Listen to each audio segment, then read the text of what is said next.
जय हिंद। एक और दिन, एक और आईपीओ एनालिसिस। ऐसा लग रहा है कि भाई साहब मार्केट में ना बैक टू बैक झड़ी लगी हुई है और इन्वेस्टर्स इस बीच कंफ्यूज्ड है। इस आईपीओ में लगाऊं, इस आईपीओ में लगाऊं, नहीं यार इसका लिस्टिंग गेन ज्यादा लग रहा है, अरे मेरे पास तो एक ही लॉट का पैसा है, इसमें अलॉटमेंट के चांसेस ज्यादा है पर लिस्टिंग गेन कम है। बड़ा ही कंफ्यूजन है, बिल्कुल सर चकरा रहा है।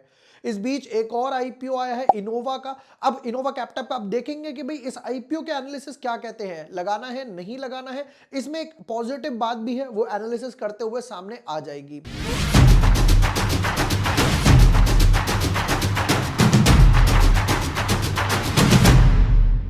हाय everyone, my name is Vibhor Varshney, I am a SEBI registered research analyst.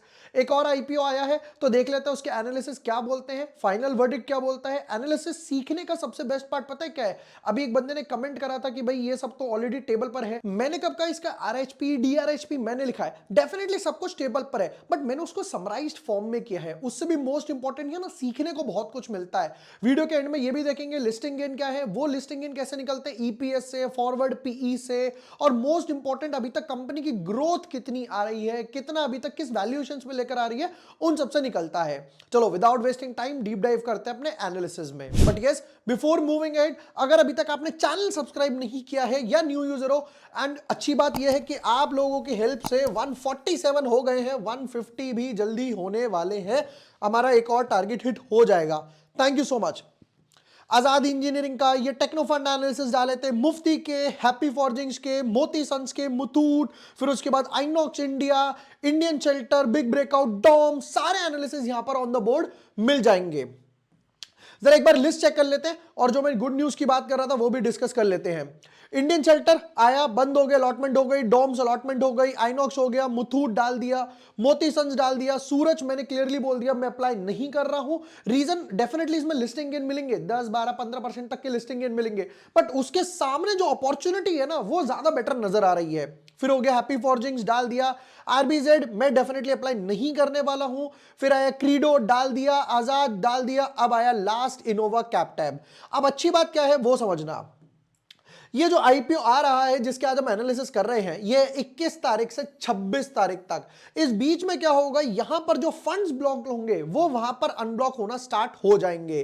For example क्या होगा, एक आधा शायद आजाद का एक बारी को फंसेगा, प्रोबेबली उसके भी चांसेस थोड़े से कम है क्योंकि 22 को क्लोज होगा तो होगा क्या, 23, 24, 25 की छुट्टी होगी। अगर 26 तक अनब्लॉक हो जाता है वो भी फर्स्ट हाफ में, तो हम अप्लाई कर पाएंगे। बाकी इन सब का जो होगा वो सब वहां पर अनब्लॉक वगैरह हो जाएगा। शुरू करते हैं इनोवा कैपिटल। क्या करती है कंपनी, बिजनेस मॉडल क्या है, किस वैल्यूएशंस पे लेकर आए हो, चलो समझ लेते हैं। अच्छा, काफी लोगों ने यह भी पूछा था कि भाई आपको अलॉटमेंट वगैरह कैसे मिल जाती है, वो भी इस वीडियो में डिस्कस कर लेंगे। शुरू करते हैं। About Innova Capital, incorporated in 2005, 18-20 साल पुरानी कंपनी है। Limited is a pharmaceutical company operating in 3 business segment, 3 business segments में काम करती है। किस किस में? Firstly it provides contract development and manufacturing services to Indian pharmaceutical companies. ये अपना जो काम है वो आगे प्रोवाइड कर देती है, प्रोवाइड्स कॉन्ट्रैक्ट डेवलपमेंट वगैरह, ठीक है। Next, secondly the company has a domestic business dealing in branded generics. Thirdly, the company has an international business that deals in branded generics. अच्छा, एक हो गया, एक बिजनेस वर्टिकल बना दिया जो सिर्फ डोमेस्टिक जेनरिक्स में डील करेगा और एक जो इंटरनेशनल में डील करेगा। नेक्स्ट पार्ट पर आते हैं। The company portfolio includes tablets, दवाई, वो मोबाइल वाला नहीं है, capsules, dry syrups, dry powder injections, ointments, liquid medicine. In the financial year 2023 and the 3 months ended, जो अभी एक इससे पहले वाला क्वार्टर, अभी इन्होंने जून वाला अपडेटिंग करा, the company produce and sold more than 600 different types of generics. These products were distributed under the company's own brand name in their market through a network of approximately 5,000 distributors, stockists, over 150,000 retail pharmacies. In addition, exported its branded generic products 20 and 16 countries in 3 months वगैरह वगैरह। चलिए जी, तो यहां पर तो ये सबसे best part है कि ये नहीं कि सिर्फ इंडियन पे डिपेंडेंट है, इंडियन मार्केट के साथ साथ एक्सपोर्ट ओरिएंटेड भी है। ये सबसे बेस्ट पार्ट है। एक्सपोर्ट ओरिएंटेड का बेस्ट पार्ट पता है क्या होता है, आप वहां पे थोड़े से मार्जिन वगैरह हाइयर कर सकते हो। नेक्स्ट पार्ट पर आते हैं। ये तो हो गया द कंपनीज, ये सबसे इंपॉर्टेंट पार्ट है, जरा पहली लाइन रीड करना। The company's customer base includes Cipla, Glenmark Pharma, Wockhardt, Corona Remedies, Emcure Pharma, इसमें मेरी एक्सपर्टीज नहीं है, बट ल्यूपिन, मेल्डे फार्मास्यूटिकल्स, एरेस, जुवेंटस, अजंता, मैनकाइंड एंड अदर्स, सब मतलब सारे जो ब्रांडेड नाम है ना वो सामने यहां पर आ गए। इसका बेस्ट पार्ट क्या है, इनमें से तो 8-10 कंपनीज लिस्टेड भी हैं। इसका बेस्ट पार्ट ये है कि ऑर्डर बुक हमेशा फिल रहती है, पेमेंट्स में डिले नहीं होता, और उससे भी बात कई बार तो आप नेगेटिव वर्किंग कैपिटल पे भी काम कर सकते हो। नेगेटिव वर्किंग कैपिटल क्या है, जरा कंसेप्ट को समझते हैं। मान लेते हैं मुझे इनके जैसे इन्होंने कोई दवाई का कॉन्ट्रैक्ट आगे पकड़ा दिया, सिप्ला ने क्या करा, सिप्ला ने कोई प्रोडक्ट करा दिया कि भैया एक काम कर मेरे लिए दवाई बना। अब इन्होंने बोला, इनोवा वालों ने, मेरे पास पैसा नहीं है, पैसा दो तो मैं आपके लिए काम करूंगा। तो सिप्ला वाले ने एडवांस दे दिया। फॉर एग्जांपल समझते हैं, सिप्ला वाले ने बोला 20 करोड़ की दवाई बना, तो इन्होंने बोला एक काम करो 15 करोड़ पहले एडवांस दे के जाओ, तब मैं दवाई बनाना शुरू करूंगा, दवाई बनाऊंगा। तो इसे बोला जाता है नेगेटिव वर्किंग कैपिटल, जिसमें पहले एडवांस ले लिया जाता है। अब एडवांस लेने का फायदा क्या हुआ, मेरा पैसा तो ब्लॉक ही नहीं हुआ। नंबर 2, ऑर्डर कंफर्म हो गया और पेमेंट उतनी आ गई जितना मेरा मार्जिन वगैरह मैं यूज कर सकता था। चलिए नेक्स्ट पार्ट पर आते हैं। नेक्स्ट पार्ट पर देखेंगे कुछ इंपॉर्टेंट डेट्स। तो आईपीओ ओपन होने वाले 21 तारीख को, 22 तारीख यानी फ्राइडे अप्लाई होगा, सैटरडे, संडे, मंडे ऑफ रहेगा और ट्यूसडे को ओपन होगा, तो सारा 3 दिन हो गया। फिर उसके बाद 27 तारीख को अलॉटमेंट आएगी, 28 तारीख को जिसको नहीं मिला होगा उसको पैसा वापस दे देंगे और जिसको मिला होगा उसको शेयर्स वगैरह क्रेडिट कर देंगे। 29 तारीख को यह लिस्ट हो जाएगा। चलिए नेक्स्ट पार्ट पर आते हैं। फेस वैल्यू 10 रुपए, अच्छी बात है। लिक्विडिटी जो है अभी भी इनके पास स्कोप है बढ़ाने का। अब होगा क्या, ये हो सकता है 5 में कर दे, 2 में कर दे, 1 में कर दे, इसमें टाइम लगेगा। तो यहां पे अभी तक लिक्विडिटी इंटैक्ट है।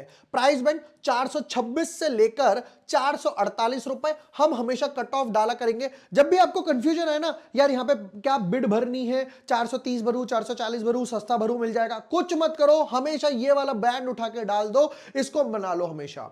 नेक्स्ट, लॉट साइज 33 शेयर्स का एक लॉट लेकर आ रहे हैं। अब आते हैं मोस्ट इंपॉर्टेंट पॉइंट पे, कितना उठा रहे हो, ये कॉलम। कंपनी कह रही है कि मुझे 570 करोड़ रुपए चाहिए, जिसमें से फ्रेश इशू है 320 और 250 है यहां पर ऑफर फॉर सेल। समझ लेते हैं इस टेबल को भी। कंपनी ने कहा चलो एक काम करते हैं, फंड्स रेज करते हैं। फंड्स रेज का कंपनी ने एक प्लान बनाया 570 करोड़ का। अब कंपनी के पास 3 ऑप्शन है। पहला ऑप्शन, इनफैक्ट 2 ऑप्शन है। पहला ऑप्शन, कंपनी ने कहा या तो हम यार डेट उठा लेते हैं, तो डेट में क्या होगा, डेट के प्रॉब्लम में कंपनी को इंटरेस्ट वगैरह पे करना पड़ेगा। यहां पर इंटरेस्ट जाएगा ही जाएगा, हर महीने, हर क्वार्टर जो भी आपकी टर्म शीट वगैरह साइन हुई है। सामने वाला लेंडर बोलेगा भैया तुम प्रॉफिट में हो, नहीं हो, खाना खा रहे हो, जी रहे हो, मर रहे हो, मुझे कोई फर्क नहीं पड़ता, मुझे मेरा पैसा चाहिए ही चाहिए। ये डेट के साथ एक प्रॉब्लम है। दूसरी तरफ अब आता है इक्विटी का पार्ट। अब कंपनी कह रही है कि भैया मुझे इक्विटी से चाहिए पैसा। इक्विटी का बेस्ट पार्ट क्या है कि कंपनी में यहां पर इसको बार बार ना इंटरेस्ट नहीं देना पड़ेगा। नंबर 2, आपकी कंपनी स्टॉक मार्केट में लिस्ट हो गई, जिसकी थोड़ी सी एक वैल्यू बढ़ जाती है। अरे यार स्टॉक मार्केट में लिस्ट है, ठीक है। अब आते हैं मोस्ट पार्ट पे। अब इक्विटी से पैसा उठाने के अगेन 2 रास्ते, एक आ गया फ्रेश इशू, दूसरा आ गया ओएफएस। फ्रेश इशू यानी कि यह पैसा जाएगा कंपनी के खाते में रिजर्व्स में, यह पैसा जाएगा कंपनी के पास रिजर्व्स में, यह पैसा जाएगा सेलिंग शेयर होल्डर्स के पास, ये पैसा जाएगा सेलिंग शेयर होल्डर्स के पास। तो कंपनी कह रही है यार डेट का कॉलम अभी हम यूज नहीं कर रहे, कंपनी के पास ऑलरेडी डेट है, उसको उठाएंगे और ओवर लीवरेज हो जाएंगे। जैसे देखा हम लोग मार्केट में ट्रेड करते हैं, ब्रोकर में मार्जिन वगैरह दे देता है, वो यही है लीवरेज वगैरह। अब आते हैं दूसरे बात पे। तो कंपनी ने कहा यार फ्रेश इशू से उठा लेते हैं, ये पैसा जाएगा कंपनी के पास, ये पैसा जाएगा ओएफएस में यानी सेलिंग शेयर होल्डर्स के पास। तो यूजफुल पैसा कंपनी के पास होगा यानी ये। नेक्स्ट पार्ट पे आते हैं। जिसने नहीं देखा था एक काम करना, वापस वीडियो पे जाना, पॉज करना, स्क्रीनशॉट लेना, समझना, और जो बाकी आईपीओज आए हुए हैं उसके साथ भी इसी तरीके का एनालिसिस वगैरह कर लेना। वापस आ जाते हैं। तो 570 में से ये गया ऑलमोस्ट 55-56% हुआ ये, और बाकी जो बचा दैट इज ऑलमोस्ट 43-44% के आसपास बैलेंस हुआ ओएफएस। बैलेंस्ड है, थोड़ा और बेटर हो सकता था, कोई प्रॉब्लम नहीं है। नेक्स्ट पार्ट पर आते हैं। रिजर्वेशंस वगैरह कितने रखे हैं देख लेते हैं। QIB को बोल रहे हैं भैया आपको मैक्सिमम, जस्ट 1 मिनट, QIB को बोल रहे हैं भैया आपको मैक्सिमम 50% देंगे, इससे ऊपर नहीं देने वाले हैं। रिटेल वालों को 35% तो मिनिमम है। हमारे लिए ये कैटेगरी हो गई क्योंकि यहां पे नंबर ज्यादा है, यहां पर अलॉटमेंट के चांसेस थोड़े से बढ़ सकते हैं। नेक्स्ट आ जाओ जी, एक एक लॉट कितने का दे रहे हो, लाइन में लग गए हम लोग। रिटेल वालों को बोल रहे हैं कि अगर आप एक लॉट अप्लाई करते हो 14,784 का, 2 लाख से नीचे एप्लीकेशन है तो आप मैक्सिमम लकी 13 अप्लाई कर सकते हो। 2 लाख से ऊपर गए, एक्चुअली क्या है ना, ये सेबी के बनाया हुआ है। सेबी बोलती है जिसकी 2 लाख कैपिटल है वो रिटेल कैटेगरी में आएगा। अब 2 लाख से ऊपर गए तो आप 14 लॉट्स अप्लाई कर सकते हो यानी यहां पर, और 10 लाख से ऊपर गए तो HNI कैटेगरी में भी, वो भी बिग HNI में जा सकते हो 68 लॉट्स के लिए। नेक्स्ट बात पर आते हैं, कंपनी के प्रमोटर के पास अभी 66% होल्डिंग है जो कि थोड़ी सी कम है, थोड़ी और बेटर हो सकती थी। अब आ जाते हैं मोस्ट इंपॉर्टेंट फाइनेंशियल्स। चलिए शुरू करते हैं। मार्च 21 फुल ईयर, मार्च 22 फुल ईयर, मार्च 23 फुल ईयर। अब ये हो गया 1/4, तो इसे कर देंगे मल्टीप्लाई बाय 4, पूरा साल बना लेते हैं। क्या बोलती है, एसेट्स 369 करोड़ के थे, 575, एक अच्छा खासा जंप आया, 704 1086। हर साल 200-300 करोड़ के एसेट्स ऐड कर रहे हैं, यहां पर ऑलमोस्ट 3 टाइम्स एसेट्स हो चुके हैं। और देखो ये तो अभी एक क्वार्टर का जलवा है, अभी तो 3 क्वार्टर आने बाकी हैं, एक क्वार्टर में ही एसेट्स में अच्छी खासी इंक्रीमेंट कर दी। रेवेन्यू 412 करोड़ की सेल्स थी, ऑलमोस्ट डबल हुई, 800 करोड़ की सेल्स हुई, एक ऑलमोस्ट 10-15% बढ़ा, 935 की करोड़ की सेल्स हो गई। अब सेल्स पे फोकस करते हैं। 234 है, मल्टीप्लाई बाय 4 करूंगा तो भी ऑलमोस्ट यहीं पे आएगा, 234 that is almost 468 that is almost somewhat around 900 crore के आसपास ही आया, उससे कुछ ज्यादा नहीं बना सेल्स, बैलेंस सेल्स है। Most important profit after tax, बचाते कितना हो वो करो, इसको ना इस कॉलम को इस कॉलम से डिवाइड कर लिया करो मार्जिन्स निकालने के लिए, इसे बोला जाता है मार्जिन्स। 34 करोड़ का प्रॉफिट आया 412 करोड़ की सेल्स पे, 7% मार्जिन। 63 करोड़ का प्रॉफिट आया, एक अच्छा खासा जंप आया प्रॉफिट में 800 करोड़ की सेल्स पे, अभी भी 7% का मार्जिन। सेल्स तो ग्रो करी, मार्जिन्स उतने ग्रो नहीं करे, may be because of fixed expenditures, जो खर्चे आएंगे ही आएंगे, तो यहां पर भी 7% का ही मार्जिन था।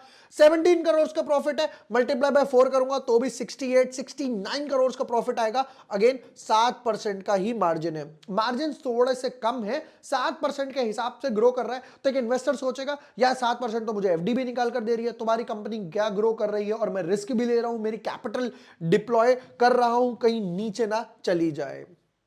Borrowings last column 45 crore multiply 5 6 7 गुना होके हो गया 198 करोड़ के आसपास, 235 फिर डबल हो गया 441। 3 साल में डेट 10 टाइम्स बढ़ गया है, नेगेटिव पार्ट है, इसको कम करना पड़ेगा वरना सारा का सारा पैसा जो जा रहा है वो प्रॉफिट आफ्टर टैक्स का यहीं पे चला जाएगा। कुछ एक रेशियोज पे नजर मार लेते हैं। पी रेशियो 31 का थोड़ा सा हाई है, market cap 2500 crore, return on equity समझ आ रहा है बहुत अच्छा है, 24% से ग्रो कर रही है company, return on capital employed 22% हो गया, डेट टू इक्विटी नियरली 1 है, यहां पर कंपनी को थोड़ा सा काम करना पड़ेगा। नेक्स्ट पार्ट पर आ जाते हैं, किस लिए पैसा उठा रहे हैं, एक तो पक्का इतने आईपीओ एनालिसिस करे, पक्का डेट वगैरह कम करने का इन्होंने सोचा ही होगा। नंबर 1, as expected, repayment और प्रीपेमेंट इन फुल और borrowing of certain outstanding loans. अब यहां पर प्रॉब्लम क्या है, उठा रहे हो कंपनी के नाम पे तुम 300 करोड़, डेट तुम्हारा 400 करोड़ है, कितना ही पे कर दोगे 100-150 करोड़, उसमें से भी बोल रहे हैं investment in the subsidiary of UML for repayment और prepayment full outstanding loans avail by UML. इनके जो सब्सिडरी है उसका भी लोन पे करेंगे और वर्किंग कैपिटल के लिए चाहिए। मैं सोच रहा हूं 300 करोड़ में से 350 करोड़ में से इसका लोन भी देंगे, उसका लोन भी देंगे, वर्किंग कैपिटल भी करेंगे। फेयर इनफ, कंपनी को पता होगा कंपनी ने क्या क्या सोचा है। प्राइस बैंड कितना था, as far as I remember 460-470 के आसपास, दैट इज 448। चलिए जी समझते हैं अब ओवर सब्सक्रिप्शन का पार्ट।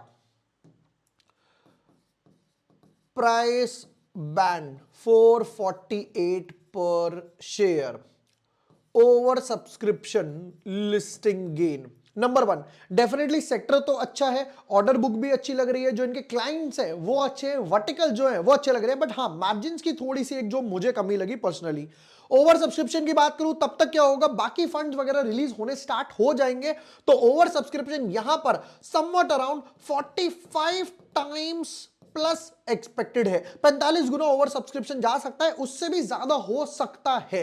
नंबर 1 अब आते हैं लिस्टिंग गेन पर। 448 के हिसाब से डेफिनेटली टेबल पर बहुत कुछ छोड़ा है। जैसे पहले ग्लेनमार्क लाइफ साइंस आई थी, उन्होंने यहां पर कितना छोड़ा था, समवट अराउंड 700 रुपए के आसपास वो शेयर लेकर आए थे, थोड़ा सा ऊपर खुला फिर वापस नीचे गया, उस हिसाब से ये काफी अच्छा लेकर आए हैं। यहां पर जो मैं एक्सपेक्ट करूंगा 30 to 45% के आसपास लिस्टिंग गेन एक्सपेक्ट करूंगा, तो मैं डेफिनेटली अप्लाई करने वाला हूं। In fact multiple demat account, multiple pan account से अप्लाई करने वाला हूं, ताकि रिटेल कैटेगरी में अप्लाई करूंगा, इस अकाउंट से 2 लॉट, उस अकाउंट से 2 लॉट, इस अकाउंट से 2 लॉट, ताकि मेरे अलॉटमेंट के चांसेस बढ़ जाए। ये मत सोचो, पता है क्या होता है, कई लोग क्या करते हैं एक ही अकाउंट से 10 लॉट लगा दिए कि भाई चलो एक तो मिल ही जाएगा। गलत है, गलत है। क्यों गलत है समझो, जो मैंने वीडियो में बोला था कैसे।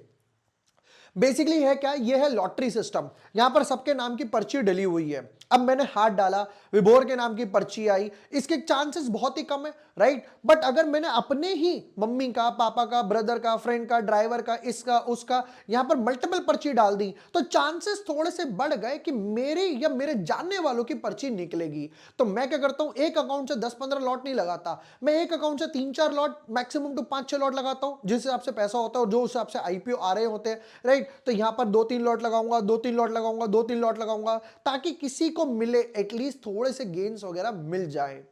ये थे इनोवा कैप्टैब के डिटेल्ड एनालिसिस। वीडियो पसंद आया हो, share with your friends, like and subscribe. Thank you for watching the video. Lots of love.